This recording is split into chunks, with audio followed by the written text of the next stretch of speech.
जय हिंद दोस्तों। आज की वीडियो दोस्तों बहुत ज्यादा इंटरेस्टिंग होने जा रही है। जिस टॉपिक आज हम डिस्कस करने वाले हैं उसका नाम है नॉन प्रॉफिट ऑर्गेनाइजेशन। यस दोस्तों, आपके स्क्रीन पे साफ दिखाई दे रहा होगा, इस चैप्टर का नाम है नॉन प्रॉफिट ऑर्गेनाइजेशन। दोस्तों ये chapter number first class 12 in accountancy.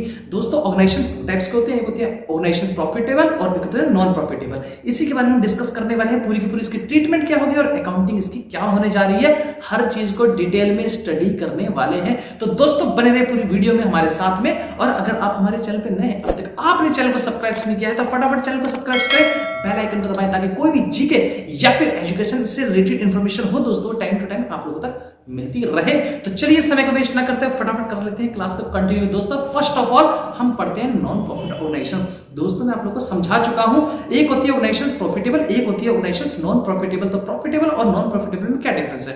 Profit non profit organisation वो ऑर्गेनाइजेशन होती है जिसका मेन काम जो है दोस्तों प्रॉफिट कमाना नहीं है, इसका काम प्रॉफिट अर्न करना नहीं है। तो फिर क्या है इसका मेन काम? इसका काम है लोगों को सर्विस देना, सेवा देना। ऐसे ऑर्गेनाइजेशन कहते हैं नॉन प्रॉफिट ऑर्गेनाइजेशन। आइए let's take the example. Example number 1, charitable hospital. दोस्तों हॉस्पिटल भी पैसे कमाते हैं, लेकिन चैरिटेबल हॉस्पिटल वो होते हैं जो पूरी तरीके से फ्री होते हैं, that is called NGO. NGO की तरह से काम करते हैं, नॉन गवर्नमेंट ऑर्गेनाइजेशन की तरह। दोस्तों एक्चुअली क्या है, इनका जब कभी गठन होता है, जब कभी इनको हम ऑर्गेनाइज करते हैं, स्टार्ट करते हैं, तो इनका काम सिर्फ ये नहीं होता है कि समाज से पैसा कमाना है, इनका काम होता है सोसाइटी को सर्विस प्रोवाइड करना। इसके अंदर बहुत सारी चीजें आती है, सारे के सारे ट्रस्ट। यस दोस्तों, ट्रस्ट विश्वास की तरह ही ट्रस्ट है। ये ट्रस्ट की मैं बात कर रहा हूं, विश्वास वाली ट्रस्ट नहीं, ट्रस्ट की बात कर रहा हूं। जैसे ट्रस्ट जितनी भी है हमारे, वो सारे के सारे किस्म आती है नॉन प्रॉफिट ऑर्गेनाइजेशन में। दोस्तों जैसे RIGHT राइट अगर मैं लिखता हूं इसका मतलब सही, और अगर मैं राइट्स लिखता हूं RIGHTS राइट्स, इसका मतलब होता है अधिकार। हमारे अधिकार की बात हो रही है यहाँ पे, अधिकार। तो वैसे ही दोस्तों बिल्कुल है, ट्रस्ट नहीं है ये, TRUST ट्रस्ट नहीं है, ये ट्रस्ट है। इसका मतलब होता है वो जगह जहां पे कई लोग इकट्ठा होके क्या काम कर रहे हैं, एक नई चीज ऑर्गेनाइज कर रहे हैं। मतलब उनका काम है लोगों को सेवा करना। आपके हर जगह ट्रस्ट आपको देखने को मिल सकता है। ट्रस्ट आता कहां है दोस्तों? क्लास 11th में आप लोग कोऑपरेटिव सोसाइटी पढ़ चुके हैं। तो कोऑपरेटिव सोसाइटी भी लाइक ए ट्रस्ट की तरह ही काम करती है। तो पहला क्या काम करता है, नॉन प्रॉफिट ऑर्गेनाइजेशन और ऑफ्टर नॉन प्रॉफिट ऑर्गेनाइजेशन अक्सर देखने को मिलता है कहां पे? ट्रस्ट में, कोऑपरेटिव सोसाइटी में, और तो और चैरिटी या फिर और रिलीजियस ग्रुप। रिलीजियस ग्रुप का मतलब जैसे धर्म से रिलेटेड होगी, जैसे कैसे मंदिर मस्जिद गुरुद्वारे, ये सब के सब दोस्तों क्या है, रिलीजियस है। इन सब के अंदर में भी क्या होता है, ट्रस्ट बनता है। दोस्तों क्या बनता है, ट्रस्ट बनता है। और ये सब क्या काम करते हैं, अपने पास एक दान पात्र रखते हैं और उसमें क्या लेते हैं दोस्तों, दान पात्र के अंदर में दान रखते हैं। तो दोस्तों क्या चीज होगी, हमारे पास में ट्रस्ट होगी। तो नॉन प्रॉफिट ऑर्गेनाइजेशन में आपको ऑलरेडी डिस्कस कर चुका हूं, क्या इनका मेन काम होता है, प्रॉफिट रेंडर नहीं होते हैं, इनका काम होता है लोगों को सर्विस देना। ज्यादा क्या देना, सर्विस प्रोवाइड करना।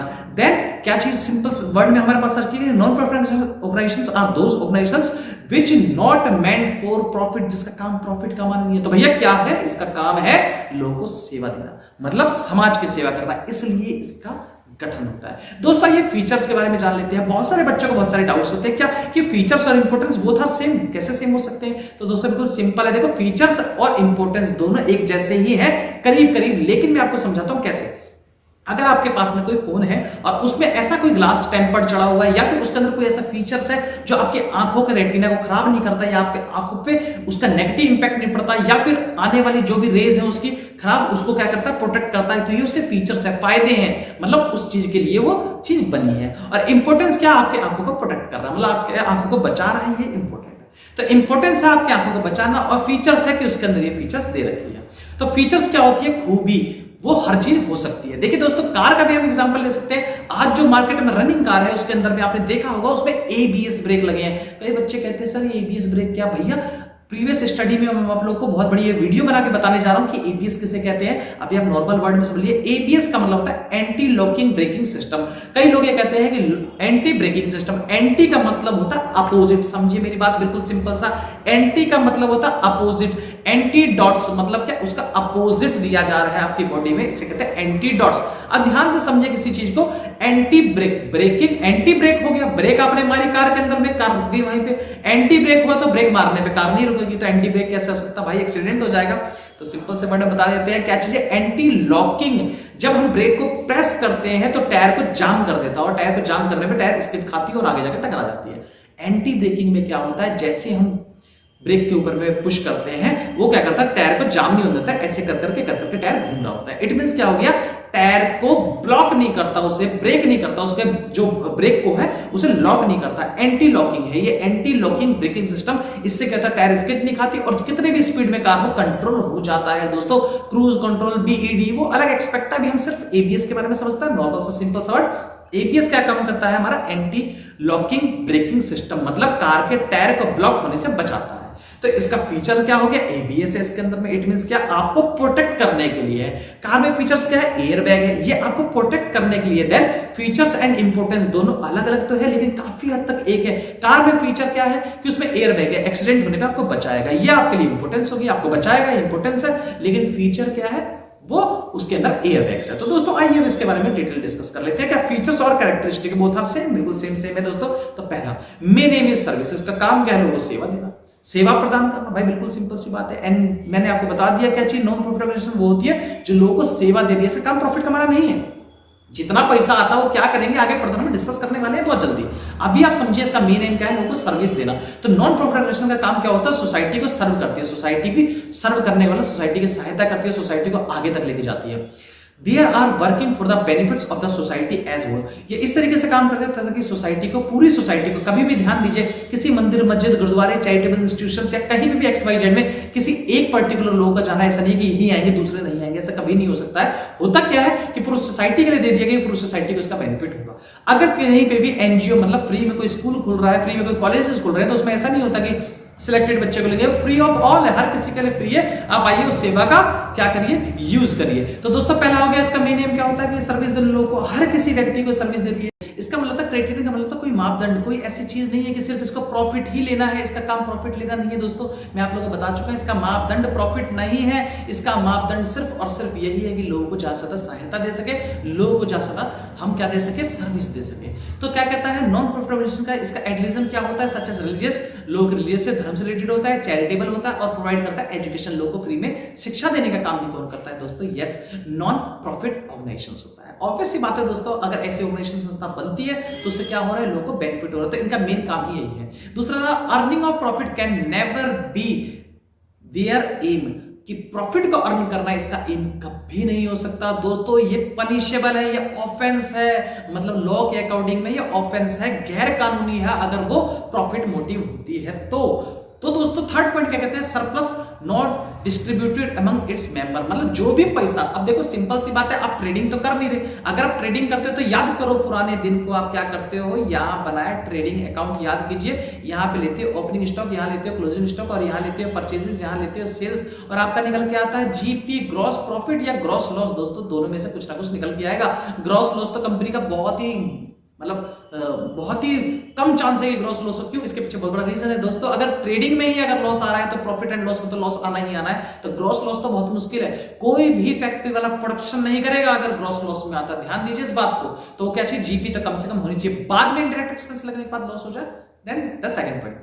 तो फर्स्ट ऑफ पॉइंट क्या है कि जीपी हमेशा ग्रॉस प्रॉफिट होना चाहिए उसको, और ग्रॉस प्रॉफिट ऑब्वियसली बात होता ही है। तो इसमें क्या कह रहा है, इसमें दो पॉइंट है, या तो ग्रॉस प्रॉफिट या ग्रॉस लॉस हो रहा है। कहता है कि अगर प्रॉफिट है तो इसे सरप्लस कहते हैं, सिंपल सी बात है दोस्तों। इनकी भाषा में इसको सरप्लस कहते हैं, मतलब प्लस, एक तो प्लस होता है, मानिए कि आपने क्या कहते हैं 20 रुपए का आपने इनकम ली, ये आपकी इनकम होगी, और आपके एक्सपेंसेस जो है दोस्तों, एक्सपेंसेस हो गए 15 रुपीज की, इसका मतलब सरप्लस कितना हो गया, तो अगर सरप्लस हो गया, इनकम में से एक्सपेंस माइनस करना, 20 माइनस 15 इक्वल टू 5, 5 सरप्लस, ज्यादा प्लस का मतलब जो पैसा बच रहा है, ऑब्वियसली बात है प्रॉफिट ही बचेगा। लॉस कैसे सरप्लस होता है, लॉस को तो इसमें कहते हैं डेफिशिएट, मतलब कम हो गया भाई। तो सिंपल सी बात है, आपने इकोनॉमिक्स में पढ़ रखा है बिल्कुल इस तरीके से, डेफिशिएट्स। तो दोस्तों समझिए, देखिए गवर्नमेंट जब बजट बनाती है तो गवर्नमेंट कभी नहीं कहती लॉस हो गया, गवर्नमेंट कहती है डेफिशिएट बजट चला गया। व्हाट इज डेफिशिएट बजट, जब एक्सपेंडिचर ज्यादा करते हैं government as compare to revenue, मतलब गवर्नमेंट भी तो बजट बनाती है भाई। गवर्नमेंट अगर बजट बनाती है उस सिचुएशन में जितना उन पर रेवेन्यू कलेक्ट होता है, अगर उससे ज्यादा एक्सपेंडिचर कर दे तो उसे कहेंगे गवर्नमेंट की भाई हमारा जो बजट है वो क्या हो गया, डेफिशिएट बजट हो गया, मतलब माइनस में चला गया।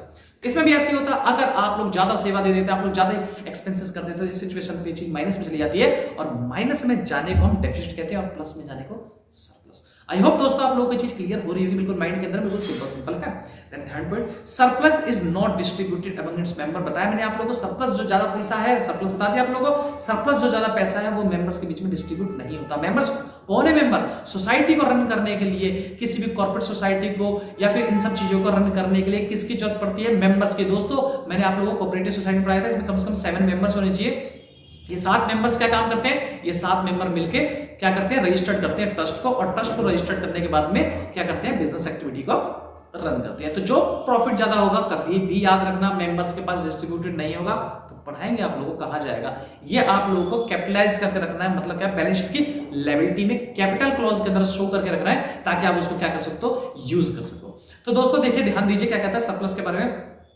Earning is not the criterion, मतलब बता दिया आप लोगों को, अर्निंग जो है क्राइटेरियन नहीं है, मापदंड नहीं है for the non profit organisation का कोई भी मकसद नहीं अर्निंग करना। Yet there may be excess of income over the expenditure, अगर ज्यादा पैसा आ जाता है ओवर द एक्सपेंडिचर के मुकाबले में ज्यादा पैसा आ जाता है, और the excess the expenditure over the income, अगर ज्यादा पैसा आ जाए तो उसे सरप्लस कहेंगे, कम आ जाए डेफिसिट कहेंगे। यही बात इसमें कह रखी है। The former is known as surplus, latter known as deficit, या तो सरप्लस कह दो या उसे डेफिसिट कह दो। बिल्कुल सिंपल सिंपल सी बात है दोस्तों, इसमें नई चीज तो कुछ है नहीं। तो चलिए आते हैं नेक्स्ट के ऊपर में दोस्तों, 4th point, this separate entity. बिल्कुल सिंपल सी बात है दोस्तों, इसके अंदर में एंटिटी का मतलब तो वो संस्था, वो जगह जो सेपरेट है। दोस्तों यही तो बात कह रहा है, ऑर्गेनाइजेशंस अलग है, ट्रस्ट अलग है। ट्रस्ट क्या काम करती है, ट्रस्ट का काम होता है ऑर्गेनाइजेशंस को बिल्डअप करना है, एक ऑर्गेनाइजेशन बनाती है। ऑर्गेनाइजेशंस जितने भी स्कूल्स होते हैं उसको भी कौन चलाता है, ट्रस्ट चला रहा होता है। हर स्कूल्स को, हर मंदिर को, हर मस्जिद को, हर चैरिटेबल इंस्टीट्यूशंस को कौन चला रहा है, ट्रस्ट चला रहा है। लेकिन ऑर्गेनाइजेशंस क्या हो गया, नेम हो गया। जैसे आप किसी भी स्कूल का नाम लिख सकते हैं, डीपीएस, दिल्ली पब्लिक स्कूल, लेकिन इसको कोई ना कोई ट्रस्ट चला रहा है। ट्रस्ट कोई सा भी हो सकता है। तो इट मींस क्या हो गया, ट्रस्ट वो चीज होगी जो कि सेपरेट एंटिटी होगी। इसका काम क्या होता है, मतलब ट्रस्ट अलग है, ऑर्गेनाइजेशंस अलग है, बोथ आर डिफरेंट दोस्तों। ट्रस्ट के अंदर में प्रेसिडेंट और डायरेक्टर जो हो गया वो ऑनर हो गया, और ऑर्गेनाइजेशंस के अंदर में आप लोगों का प्रिंसिपल हो गया। आप लोगों को बिल्कुल सिंपल वर्ड में समझना है दोस्तों। प्रिंसिपल में पीएल लगाना है, पीएलई मत लगा देना, पीएलई मतलब सिद्धांत होता है। ओके, आइए ध्यान दीजिए 5th पॉइंट पे, जिसका नाम क्या है, अकाउंट्स। अब इसमें अकाउंट कैसे मेंटेन करोगे दोस्तों, बिल्कुल सिंपल है। पहले अकाउंट क्या बनाते थे, ट्रेडिंग, फिर क्या बनाते थे, पीएनएल, फिर क्या बनाते थे, बैलेंस शीट। बट इसमें क्या बनाएंगे, तो इसमें 3 चीजें बनेगी। एक बनेगी receipt and payment account, receipt and payment account, दूसरे बनेगी income expenditure account, and then third बनेगी आपकी क्या, बैलेंस शीट। क्योंकि बैलेंस शीट तो दोस्तों बननी है, अल्टीमेट स्टडी यही है। तो दोस्तों जो लास्ट एक्सपेक्ट है वो क्या चीज है, बैलेंस शीट। बिल्कुल सिंपल सी बात है, हर ऑर्गेनाइजेशन बैलेंस शीट बनाने के लिए वर्क कर रही है। What is means the balance sheet, balance sheet साल के एंड में आपने जो काम किया उसको बैलेंस शीट में एक्सप्रेस करो, क्योंकि इसी को हमें बनाना पड़ता है और हर ऑर्गेनाइजेशन इसको जरूर बनाती है। दोस्तों दोनों की ट्रीटमेंट थोड़ी थोड़ी अलग अलग होती है, बिल्कुल सिंपल सी बात है। तो मैंने आप लोगों को बता दिया 7-8 मेंबर, 10 मेंबर भी कलेक्ट हो सकते हैं, इकट्ठा हो सकते हैं, और वो क्या कर देंगे, एक सोसाइटी रजिस्टर करेंगे। सोसाइटी रजिस्टर करने के बाद वो क्या कर सकते हैं, उसके बिहाफ पे काम कर सकते हैं। वो कोई भी ट्रस्ट चला सकते हैं, वो कोई भी आप लोगों के आसपास में दिखता हो कम्युनिटी सेंटर वो चला सकते हैं, वो कोई भी स्कूल चला सकते हैं, वो किसी भी टाइप का कोई ऑर्गेनाइजेशन चला सकते हैं, चैरिटेबल इंस्टीट्यूशन चला सकते हैं। हमारे पास में बहुत सारे ऐसे पार्ट्स हैं जो कि ऑर्गेनाइजेशन या ट्रस्ट काम कर सकती है, लेकिन उसका मेन मकसद सिर्फ लोगों का सेवा करना होता है दोस्तों, दूसरा कुछ भी नहीं होता है। देन आप लोगों को मैं अकाउंट बता चुका हूं, उसका जो मेजर अकाउंट्स होते हैं वो 3 होते हैं, receipt and payment account, then income expenditure account and balance sheet. बस दोस्तों आइए 6 पॉइंट क्या कहता है, management by elected person. Actually क्या था दोस्तों, मैंने आपको बताया 7 मेंबर्स होते हैं, 1 2 3 4 5 6 7, थोड़े और बढ़ा देते हैं 8 9 10। ये 10 के 10 मेंबर्स हैं। अब 10 मेंबर्स में से डायरेक्टर कौन बनेगा, प्रेसिडेंट कौन बनेगा। तो इसमें दोस्तों बिल्कुल सिंपल सी बात है, जो ज्यादा पैसा डिवोट करता है उसको प्रेसिडेंट बना देते हैं। और नॉर्मली क्या होता है, ऐसा भी नहीं जरूरी है, एक्चुअली क्या होता है, हर किसी की क्या बनती है, हर कोई क्या करता है, शो ऑफ हैंड। देखिए इसमें मीटिंग होती है जिसे हम एजीएम कहते हैं, एजीएम, एनुअल जनरल मीटिंग हर कंपनीज की होती है, इनकी भी ट्रस्ट की भी होती है। वो एजीएम जब करेंगे, एनुअल जनरल मीटिंग हर साल के एंड में, तो उसमें डिसाइड कर सकते हैं कि इसमें से प्रेसिडेंट कौन बनेगा। मानिए कि 5th नंबर का प्रेसिडेंट था, उसके बाद में नहीं हुआ, डिसाइड हुआ 7th नंबर वाला प्रेसिडेंट बना दिया। कोई भी XYZ नेम हो सकता, मानो मिस्टर एक्स है तो मिस्टर वाई बना दिया। तो प्रेसिडेंट ये बार-बार चेंज भी हो सकते हैं दोस्तों, नॉर्मली 3 साल में प्रेसिडेंट चेंज कर सकते हैं, अगर उनके ऊपर में डिपेंड करता है। अगर वो चाहते हैं तो कौन, मेंबर्स चाहते हैं तो प्रेसिडेंट आप चेंज कर सकते हैं, मेंबर चाहते हैं डायरेक्टर आप चेंज कर सकते हो दोस्तों। तो इसके ऊपर में कौन है, इलेक्टेड का मतलब है वो आपस में इलेक्शन कर सकते हैं, आपस में सबकी सहमति होगी, उसको डायरेक्टर बना दो। बिल्कुल सिंपल सी बात है, सोसाइटी में यही होता है। इससे सोसाइटी के ऊपर में क्या होता है, सोसाइटी को एक बंदा रन नहीं करता, सोसाइटी को 7 8 10 12 बंदे रन कर रहे होते हैं और काम को करवा रहे होते हैं। तो किसी भी ऑर्गेनाइजेशन को रन करने के लिए कहते हैं इलेक्शन होना जरूरी होता है। जैसे आप लोगों ने देखा होगा विधानसभा, राज्यसभा, इसी तरीके से भी सभा होती है जिसे हम कहते हैं। इसमें दोस्तों अब देखिए मीटिंग होती है, तो मीटिंग तो ऐसा नहीं होता ना, मीटिंग 1 मिनट में गए और मीटिंग कर ली। दोस्तों जब मीटिंग हो रही होती है, आपको पता है हर टाइप के हर मुद्दे पे बात हो रही होती है, वो सारे मुद्दे पे जब बात होती है तो 1 2 3 4 5 6 ऐसे करके कई सारे मुद्दों पे बात होती है। 6 7 8 8 10 घंटे की मीटिंग अगर हो जाए तो क्या 10 घंटे की मीटिंग को सारे के सारे पेजेस पे लिखना पॉसिबल है, नहीं। तो इसके लिए वो एक बुक बनाते हैं जिसे कहते हैं मिनट्स बुक। तो ध्यान दीजिए दोस्तों, इसमें मिनट्स बुक होती है। मिनट्स बुक का मतलब क्या होता है, मिनट्स बुक। एक्चुअली क्या होता है, देखिए सिंपल सी बात है, सेकंड छोटा है, उससे ऊपर मिनट है, उससे ऊपर आवर्स है। अब इतने घंटों की बात को मिनट्स बुक का नाम इसलिए लिखा गया क्योंकि घंटों की बात को मिनट में, मतलब जो मेन पॉइंट है लिख लो, 1 नंबर 2 नंबर 3 नंबर 4 नंबर, जो पॉइंट्स पर डिस्कस हुआ है उसको लिख लो और सबका सब क्या कर दो, साइन कर दो। मतलब वो चीज में यही एजेंडा था, काम खत्म हो गया। तो पहली बात क्या है, एजेंडा होना चाहिए कि भाई एनुअल जनरल मीटिंग हुई है, किस किस बात पे टॉपिक पे डिस्कस होगी, सब आएंगे, डिस्कशन होगी, उसके की लाइंस लिखेंगे, साइन करेंगे, हो गया। That is called the minutes books. वो बहुत जरूरी होता है, हर मीटिंग के अंदर में होता ही होता है दोस्तों। Major funds for the contributions and donations, जो भी ज्यादा पैसा आता है उसे क्या करेंगे दोस्तों, बनती ही एनजीओ इसलिए ताकि नेता अपनी फंडिंग डाल सके या फिर अदर लोग, अदर जिनके पास में बहुत ज्यादा पैसा होता है अपनी फंडिंग उसमें कंट्रीब्यूट कर सके। बट एक्चुअली आप समझ के देखिए इतना पैसा करते क्या है ये, तो इतने पैसे को मेजर फंड को और डोनेशंस को कहां यूज करते हैं, आइए पढ़ लेते हैं। Usually, non-profit organizations are not set sufficient to run their activity with the revenue generated from their on sources, अपने ही सोर्सेज, सिर्फ अपना पैसा लगा के वो स्टार्ट नहीं कर सकते किसी काम को, मतलब अपना पैसा इतना लगा के स्टार्टअप नहीं कर सकते। अगर आप सोचते हो कि स्कूल के लिए, तो स्कूल आप मानिए आज के टाइम पे 5 करोड़ का अगर प्रोजेक्ट है तो क्या 5 करोड़ रुपए खुद लगा सकते, नहीं लगा सकते। इसलिए पहली चीज क्या जाता है, मेंबर्स की जरूरत है। मेंबर कम से कम 10 होने ही चाहिए, मतलब 7 मेंबर तो चाहिए, 7-8 मेंबर चाहिए। तो 10 मेंबर्स आपने कलेक्ट कर लिए। अब 10 मेंबर क्या काम करेंगे, 10 मेंबर्स अपने पास फंड इकट्ठे करेंगे और फंड इकट्ठे करने के बाद वो और जगह से फंड ले सकते हैं, जिसे हम दूसरे वर्ड में डोनेशन कहेंगे। दोस्तों आप लोगों ने ये वर्ड सुना होगा, किसे कहते हैं, डोनेशन। तो इसका काम होता है so they depends upon the subscription, subscription पे, डोनेशन पे और ग्रांट्स पे, इन सब चीजों पे वो डिपेंड रहते हैं। और इसके बारे में डिटेल डिस्कस आप लोगों को बहुत जल्दी करने वाला हूं, इसके बारे में पूरी नॉलेज देने वाले हैं। दोस्तों आइए अब हम पूरी तरीके से समझ लेते हैं प्रॉफिट और नॉन प्रॉफिट ऑर्गेनाइजेशन से क्या डिफरेंस है। ये जानना बहुत जरूरी है, अगर आप ये नहीं समझेंगे तो आपको चैप्टर नहीं समझ में आने वाला है। तो दोस्तों विद इंटरेस्ट आप लोग चलते चलिए, इंटरेस्ट बना के पढ़िए, क्योंकि अकाउंटेंसी एक ऐसा सब्जेक्ट है क्योंकि इसमें इंटरेस्ट हम पढ़ते हैं और इंटरेस्ट के बारे में जानते हैं, इसलिए आप भी अपना इंटरेस्ट जगाइए इसमें पढ़ने के लिए। तो पहला आता है प्रॉफिट ऑर्गेनाइजेशंस एंड दूसरा आता है non profit organisation. Profit organisation जो है लीगल एंटिटी है, प्रॉफिट ऑर्गेनाइजेशन लीगल एंटिटी है और इसके अंदर में क्या होता है, operated for the earning profit, और इसमें सारे काम होते हैं प्रॉफिट को अर्न करने के। It is known the non profit organisations और it is known the for the profit organisation, और इसे हम क्या कहते हैं, प्रॉफिट ऑर्गेनाइजेशन। और नॉन प्रॉफिट ऑर्गेनाइजेशन भी लीगल एंटिटी होती है व्हिच ऑपरेट द सर्विस। यहां पे देखो सर्विंग कर रहा है और यहां पे लोगों को प्रॉफिट कमा रहा है। इसका काम है प्रॉफिट और इसका काम है सोसाइटी को सर्विंग करना, सेवा देना। सर्विस क्या होती है, सेवा दे रहे हैं। अब बताओ डॉक्टर के पास गए, डॉक्टर थोड़ी 2 किलो आलू या प्याज दे देता है, भाई डॉक्टर क्या देता है आपको, डॉक्टर सर्विस देता है। अब टीचर के पास जाते हो तो टीचर थोड़ी ना गए भाई आपको 2-4 किलो चीनी तोल के दे देगा, टीचर क्या काम कर रहा है, आपको सर्विसेज दे रहा है। दोस्तों सर्विस, डॉक्टर, टीचर्स, आपके पास माने आपने गए इंश्योरेंस करवा लिया बाइक का, कार का, आपको क्या दे रहा है, आपको सर्विस दे रहा है। दोस्तों सर्विस देना मतलब सेवा देना, बट सारे सर्विस सेक्टर्स में नहीं आते हैं। दोस्तों ध्यान देने वाली बात है। मोटिव, अब क्या मोटिव है बता तो दिए, मोटिव क्या है, इसका काम है प्रॉफिट मोटिव और इसका काम है सर्विस मोटिव। ये कहता है भाई पैसा पैसा पैसा, वो कहता है सर्विस सर्विस सर्विस, बिल्कुल सिंपल सी बात है। Sale of good and services, इसमें क्या काम होता है, गुड्स और सर्विसेज को बेचना। दोस्तों देखो मोबाइल कंपनी क्या दे रही है आप लोगों को पता, मोबाइल कंपनी आप लोग क्या दे रही है, जैसे हम टेलीकॉम कंपनी भी कहते हैं, ये टेलीकॉम कंपनी आप लोग क्या दे रही है, तो बताओ मेरे को, टेलीकॉम कंपनी आप लोग को सर्विस दे रही है। और गुड्स क्या होते हैं, चीनी वीनी, ये सारे प्रोडक्ट्स, सारे प्रोडक्ट जो है हमारे गुड्स हैं। और सर्विसेज क्या है आप लोगों के पास में, आप लोगों को पता मोबाइल सर्विसेज या फिर इंश्योरेंस सर्विसेज, ये सब क्या है आपकी, तो सर्विसेज है।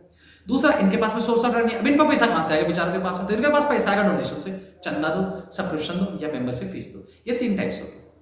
Then fourth point is capital contributed by the owner, इसमें कैपिटल जो पैसा लगाता है ओनर लगाता है, इसमें जरूरी नहीं कि पैसा सिर्फ ओनर लगाए, पहले तो मेंबर्स लगाते हैं, दूसरे लोग डोनेशन देते हैं, चंदा देते हैं। आपने अगर शिवाजी देखी होगी तो जो 2008 के अंदर रिलीज हुई थी उसके अंदर क्या था, वो भी एक क्या बनाना चाहता था, एक ऐसी यूनिवर्सिटी बनाना चाहता था जहां बच्चे फ्री में पढ़ सके। तो उसने क्या किया, डोनेशन पहले खुद बाहर गया, वहां से डोनेशन भेजा और उसे लीगल करके काम करना स्टार्ट कर दिया।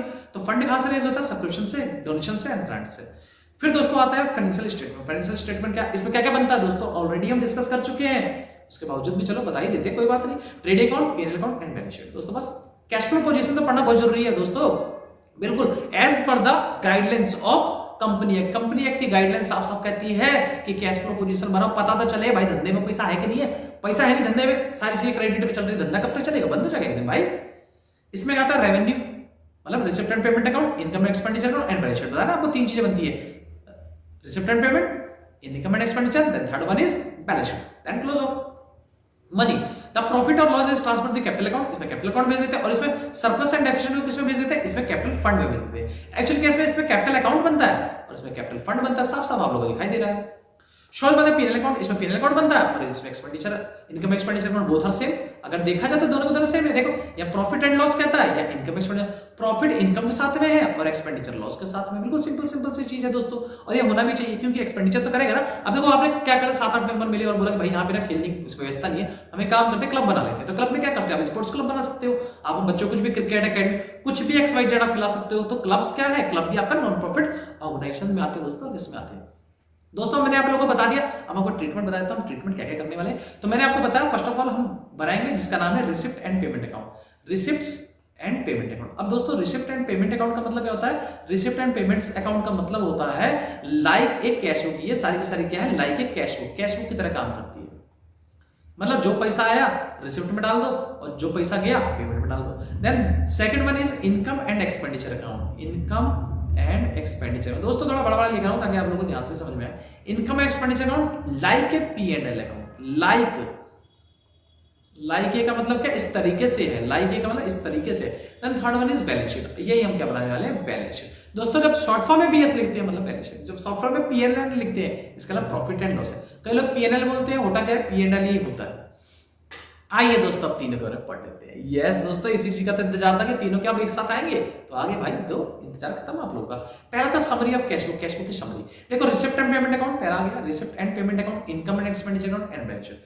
फर्स्ट ऑल आइए थोड़ा सा इंक चेंज कर लेते हैं, बहुत दिन से एक से काम कर रहे हैं, अच्छा नहीं लगता है, थोड़ा सा चेंज करना भी जरूरी होता है। ओके तो दोस्तों पहला था रिसिप्ट एंड पेमेंट अकाउंट में समरी ऑफ कैश बुक। ये पूरी की पूरी कैश बुक की समरी है, पूरा कैश बुक ठोक दो भाई इसके अंदर में। जो पैसा आता है डेबिट, जो पैसा जाता है क्रेडिट। क्यों, रूल्स कहता है कि ये क्या चीज है, जो पैसे आ रहे हैं डेबिट होगा और जो पैसे जा रहे हैं क्रेडिट होगा। और ये क्या similar like a P&L account, और ये प्रॉफिट एंड लॉस अकाउंट की तरह होता है दोस्तों। और then third one is only capital item, जितने capital item assets and liability की उसको हम इसमें शो करेंगे। Prepare at the end of year, इसे at the end of year बनाया जाता है और इसको कब प्रिपेयर किया जाता है, एक्रूअल बेसिस पे। क्यों, क्योंकि एक्रूअल बेसिस का मतलब क्या होता है, इसमें क्रेडिट होता है। जहां क्रेडिटर और डेटर का काम आ जाए वो एक्रूअल बेसिस, मतलब डेटर्स एंड क्रेडिटर का आ जाए, इसके हम क्या कहते हैं, accrual basis. Trial balance is available then the balance sheet of the trial balance should be post in the balance sheet. जब तक टीवी नहीं बनता, टीवी का मतलब वो टीवी नहीं भाई, ये टीवी की बात कर रहा हूं मैं। ट्रायल बैलेंस जब तक नहीं बन जाता तब तक बैलेंस शीट नहीं बनती। ट्रायल बैलेंस देखिए बैलेंस शीट बनती है। सीए के पास टीवी जाता है, टीवी का मतलब ट्रायल बैलेंस, सीए उसके बाद में ट्रेडिंग बैलेंस शीट बनाता है और बाद में उसको फाइल करता है। तो मेरे एक्सपेक्ट क्या है, अकाउंटेंट का एक्सपेक्ट है, अकाउंटेंट जर्नल एंट्री और लेजर को करता है और टीवी बना के सीए को पोस्टपोन कर देता है। Any transaction not record in the cash book will not be the recorded in receipt and payment account as well. जो भी हमारे पास में ट्रांजैक्शन है जो कि not record in the cash book में रिकॉर्ड नहीं हो रहे हैं, not be recorded the receipt and payment account as well. बिल्कुल इस तरीके से काम करता है। There is no opening and closing balance. कैसे हो सकता है ओपनिंग और क्लोजिंग बैलेंस, इनकम एक्सपेंडिचर का भी ओपनिंग एंड क्लोजिंग होता ही नहीं है। If the closing balance are not available, अगर closing balance नहीं है, there is a need to make some adjustment to the balance of opening balance sheet to arrive at the closing balance। मतलब अगर आपके पास में ओपनिंग बैलेंस नहीं है तो आप या तो ओपनिंग बैलेंस जीरो मानो या फिर इस तरह के सिस्टम बैठा ताकि आपको ओपनिंग बैलेंस आपका पता चल सके, ताकि आप इसको मेंटेन कर सके। दोस्तों बिल्कुल सिंपल है। और इसके अंदर कौन सा रूल लगता है, डेबिट वर्ड कमिंग, जो आ रहा है डेबिट करो, और क्रेडिट वर्ड को जो आ रहा है डेबिट करो, जो जा रहा है क्रेडिट करो, ये वाला रूल लगता है। और इसके अंदर क्या आते हैं, सारे के सारे इनकम एंड गेन्स, उसे हम रेवेन्यू नेचर कहते हैं, उसे क्रेडिट करते हैं। सारे इनकम एंड गेन को हम क्रेडिट करते हैं और सारे के सारे एक्सपेंडिचर को हम क्या कर देते हैं, तो एक्सपेंडिचर को हम डेबिट कर देते हैं। दोस्तों capital fund is known as the general funds and corporate fund, corpus fund. It is excess the assets over the liability. अगर ज्यादा फंडिंग हो जाती है तो हमारे पास में क्या होता है, लायबिलिटी ज्यादा हो जाती है as compare to excess of assets. दोस्तों रिसिप्ट एंड पेमेंट अकाउंट मैंने आप लोगों को बताया, receipt and payment account 11th class की कैश बुक की तरह है आप लोगों की, और आपकी इनकम एक्सपेंडिचर अकाउंट जो है वो P&L अकाउंट की तरह है, और बैलेंस शीट आप लोगों को जस्टिफाई हम कर चुके हैं। दोस्तों आई होप आप लोगों ने पूरी वीडियो पूरी तरीके से समझ ली है। और दोस्तों इसका सेकंड पार्ट बहुत जल्दी आप लोगों के पास आने वाला है।